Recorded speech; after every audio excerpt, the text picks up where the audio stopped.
No olvides darle like y suscribirte a nuestro canal.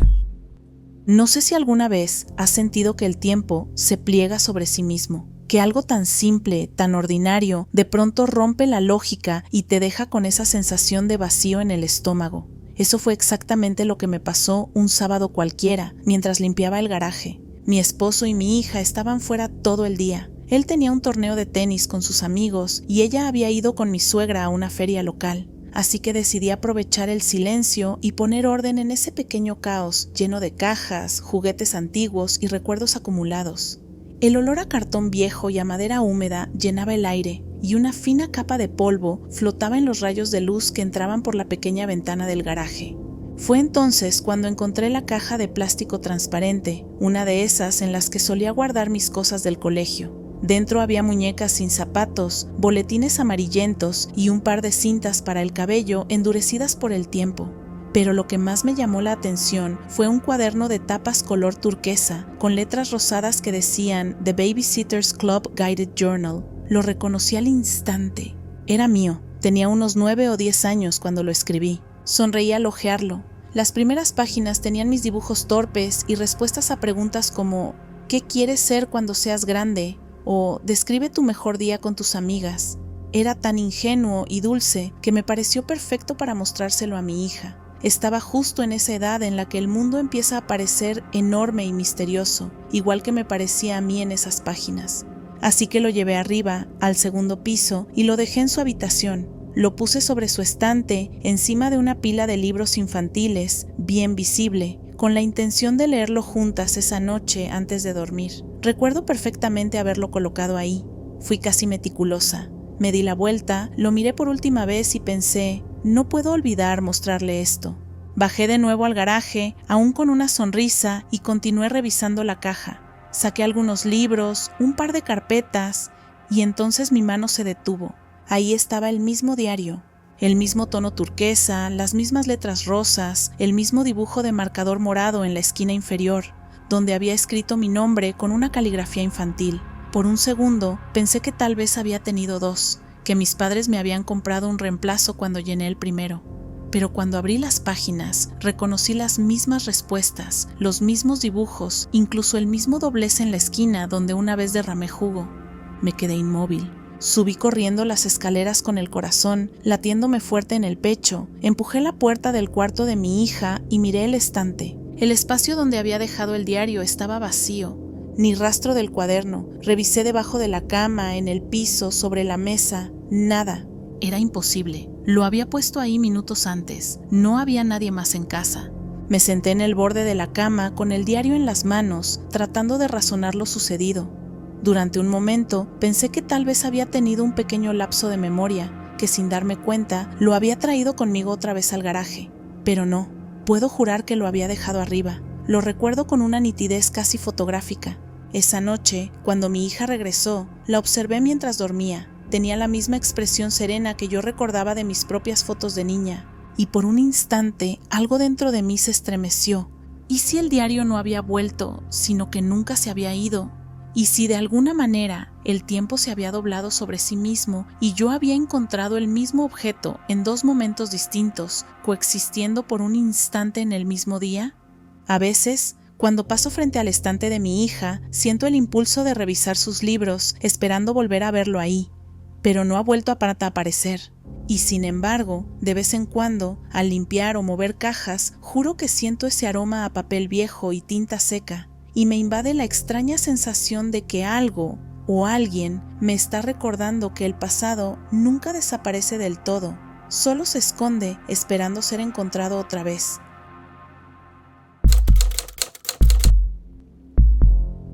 De niño tuve muchos recuerdos borrosos de viajes con mi familia, pero hay uno que nunca se desvaneció del todo. Durante años lo consideré un sueño, una fantasía infantil demasiado vívida, hasta que descubrí que no lo era. Yo tendría unos 7 u 8 años. Viajábamos por el norte de California, cruzando los bosques de secuoyas. Era verano y el aire tenía ese olor a madera húmeda y tierra caliente. Íbamos mi mamá, mi padrastro, mi hermana mayor y yo. Recuerdo que el coche serpenteaba por carreteras angostas con árboles tan altos que apenas dejaban pasar la luz. En algún punto mi padrastro detuvo el coche frente a lo que parecía una estructura antigua, medio cubierta por enredaderas. Era una iglesia de piedra pequeña y gastada, perdida entre los árboles.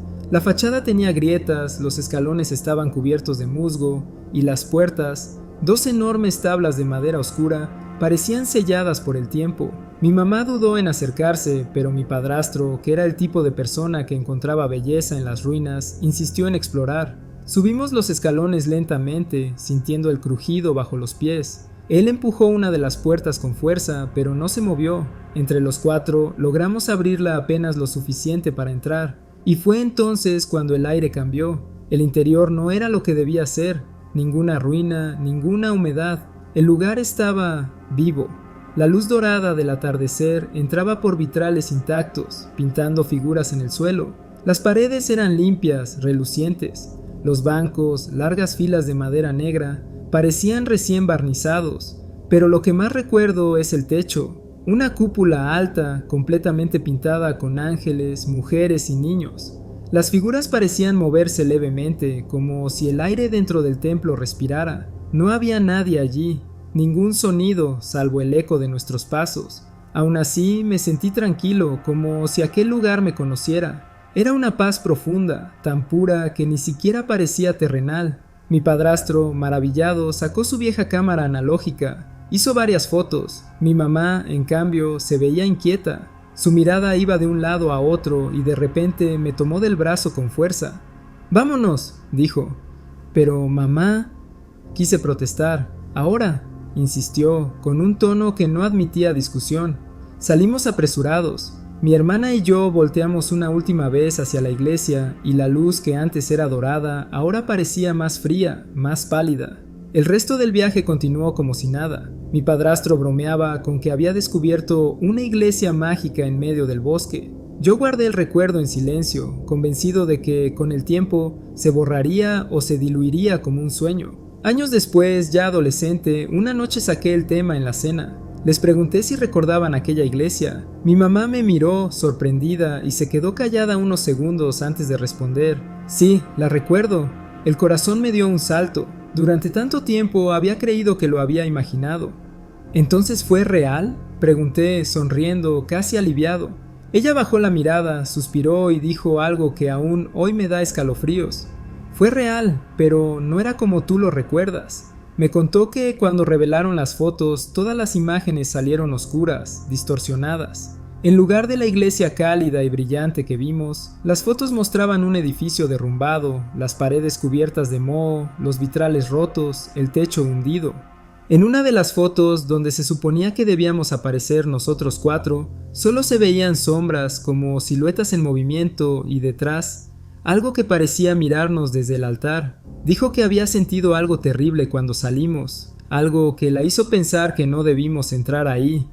«No era un lugar para los vivos», murmuró. Después de esa conversación jamás volvió a mencionarlo, ni ella ni mi padrastro.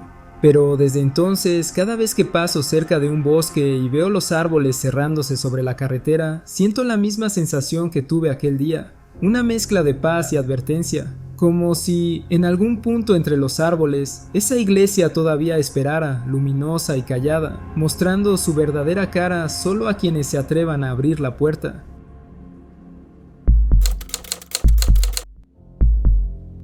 Han pasado más de 30 años y todavía lo recuerdo con una claridad que me deja un nudo en la garganta cada vez que pienso en ello.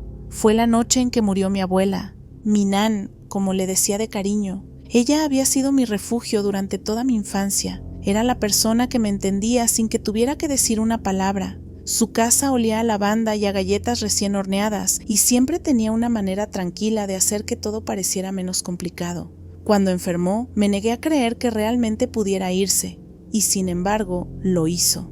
Aquella noche estaba en mi habitación, completamente destrozada. Había pasado horas llorando, con la cara hundida en la almohada. Todo se sentía denso, como si el aire se hubiera llenado de esa tristeza espesa que se pega al cuerpo y no te deja respirar.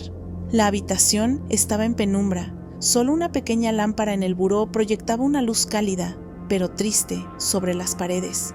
No sé cuánto tiempo estuve ahí, hasta que, en algún momento, abrí los ojos y me quedé mirando el techo sin realmente verlo. Fue entonces cuando algo cambió. Justo delante de mí, suspendido en el aire, empezó a formarse algo. Era como un remolino gris, una especie de espiral translúcida que giraba suavemente, como si estuviera hecha de humo o niebla.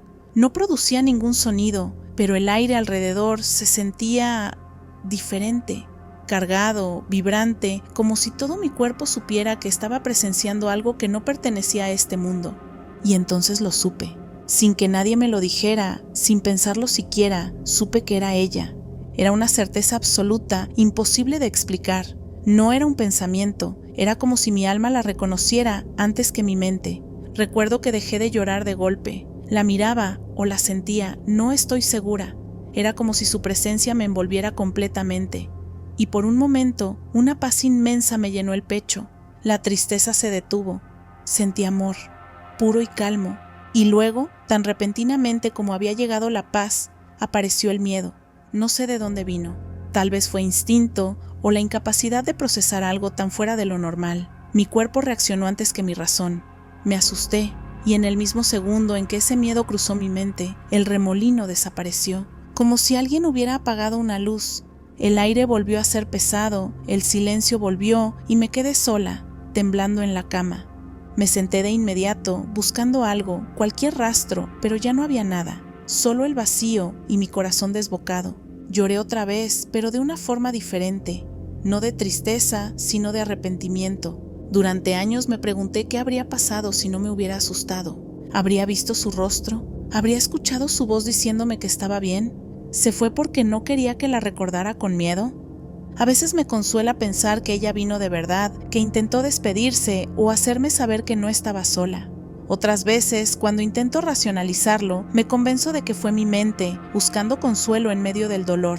Pero en el fondo, muy en el fondo, sigo sintiendo que fue real, que mi Nan estuvo ahí, aunque fuera por unos segundos, y cada vez que cierro los ojos y pienso en ella, no la imagino como una figura o un rostro, sino como ese remolino gris, suave y luminoso que apareció solo para recordarme que el amor no se desvanece cuando alguien se va, solo cambia de forma.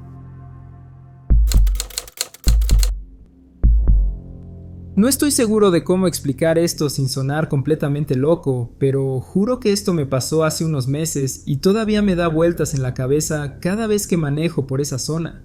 Fue un sábado por la tarde y había salido solo a hacer algunos recados. No era nada fuera de lo común, tenía que pasar a recoger algo en una tienda al otro lado de la ciudad y luego ir a ver a un amigo que vive en las afueras. He hecho esa ruta decenas de veces, literalmente conozco cada curva.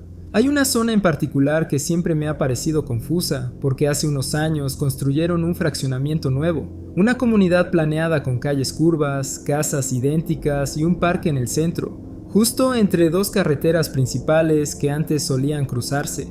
Desde que construyeron ese desarrollo, esas carreteras ya no se conectan. Si vienes de un lado, te topas con una barda blanca, el letrero del fraccionamiento y la caseta de entrada, así que siempre doy una vuelta más larga para rodear el lugar. No tiene pérdida, es un trayecto que he hecho tantas veces que lo podría recorrer con los ojos cerrados. Esa tarde, sin embargo, todo fue distinto. Iba manejando sin prisa, escuchando música, cuando me di cuenta de que había llegado a esa zona y no había comunidad alguna. No me refiero a que no la reconocí, quiero decir que no estaba. En su lugar, los caminos seguían derechos, como si el fraccionamiento jamás hubiera existido. Y lo más extraño fue que, sin pensarlo mucho, llegué a un cruce, una intersección perfectamente normal, que, según todo lo que sé, no puede existir. En mi mundo, esas dos calles ya no se cruzan desde hace más de una década. Recuerdo perfectamente que había un semáforo, un pequeño letrero verde con el nombre de las calles. Uno de ellos, curiosamente, el mismo que el del fraccionamiento que debía estar allí, y hasta una gasolinera en la esquina opuesta. Me detuve un momento, confundido. No había tráfico, ni señales de construcción, ni nada fuera de lo común, salvo el hecho de que estaba parado en un punto que, literalmente, no debería estar en el mapa. Me quedé mirando a mi alrededor durante unos segundos, intentando entender qué estaba pasando. Por un momento pensé que había tomado un desvío diferente sin darme cuenta, pero al mirar el mapa en mi teléfono, lo que vi fue aún más raro. El punto azul, mi ubicación, estaba flotando sobre un tramo de terreno vacío. sin carreteras, sin gasolinera, sin nada. Me entró una especie de sensación rara en el estómago, como cuando sabes que algo no encaja. Decidí girar a la izquierda, seguir el camino y ver si reconocía algo. Pero tras avanzar unos metros, todo se desvaneció de una forma que no puedo explicar bien. Las calles parecían más oscuras, los letreros borrosos. De pronto estaba saliendo otra vez a la carretera principal, justo antes del punto donde debería estar la entrada del fraccionamiento. Y ahí estaba, la caseta, las bardas, las casas idénticas, los jardines recién regados, como si nada hubiera pasado. Me detuve en la orilla y me quedé mirando hacia adentro. Ese cruce que acababa de atravesar, esa intersección imposible, simplemente no existía. Esa noche busqué fotos satelitales de la zona, incluso versiones antiguas en Google Earth, y no encontré nada parecido a esa intersección. Nunca ha estado ahí. He vuelto varias veces tomando exactamente la misma ruta y todo sigue igual. El fraccionamiento bloqueando el camino, como siempre. Pero no puedo olvidar lo que vi. Esa intersección se sentía tan real, tan sólida, tan normal, que me cuesta creer que la imaginé. A veces me pregunto si, por unos minutos, manejé en una versión del mundo donde ese desarrollo nunca se construyó, y si, por alguna razón, logré regresar justo antes de darme cuenta de que no pertenecía allí. Nunca he contado esto fuera de foros como este, porque incluso después de tantos años, todavía me cuesta entender qué fue lo que realmente pasó. Tenía 29 años, vivía sola en un pueblito donde todo quedaba a poca distancia, así que caminaba a todas partes, al trabajo, al supermercado, a casa de mis amigos. Mi rutina era tan predecible que si alguien me hubiera seguido, habría sabido exactamente en qué esquina iba a doblar cada día.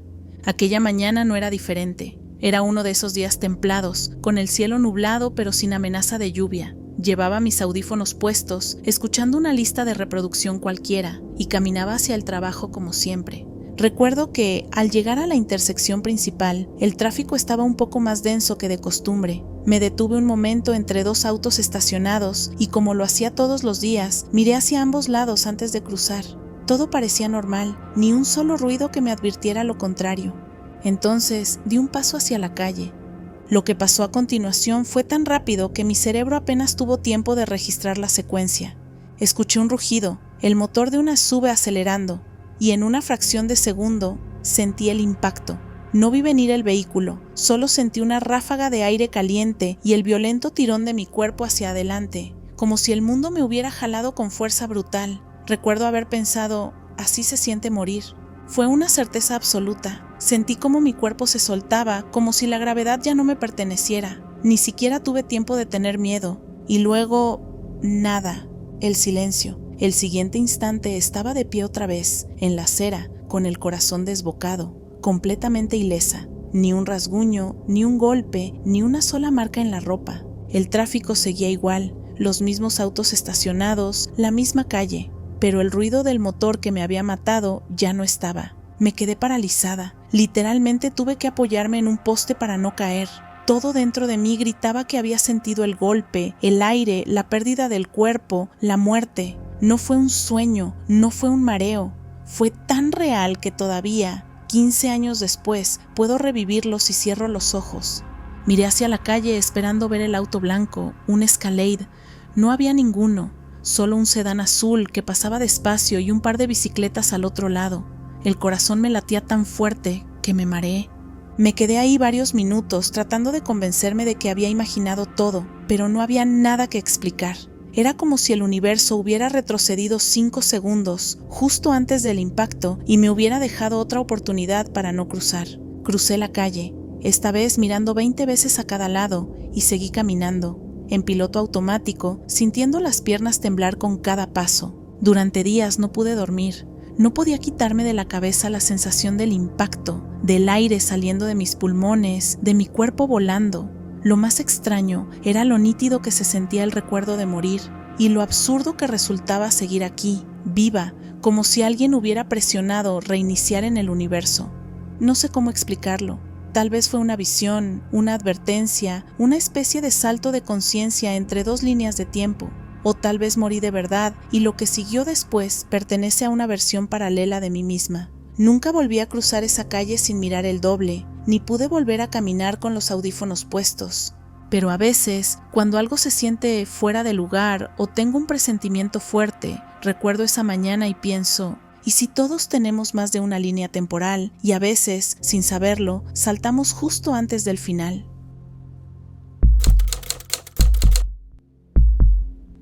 Trabajé un par de años en un hotel en Albuquerque, en el turno de noche. Era tranquilo la mayor parte del tiempo, pero también el más raro. Entre las 2 y las 4 de la mañana el edificio parecía otra cosa. Los pasillos se volvían interminables, los ruidos mínimos se escuchaban como ecos, y el silencio a veces era tan espeso que parecía tener peso.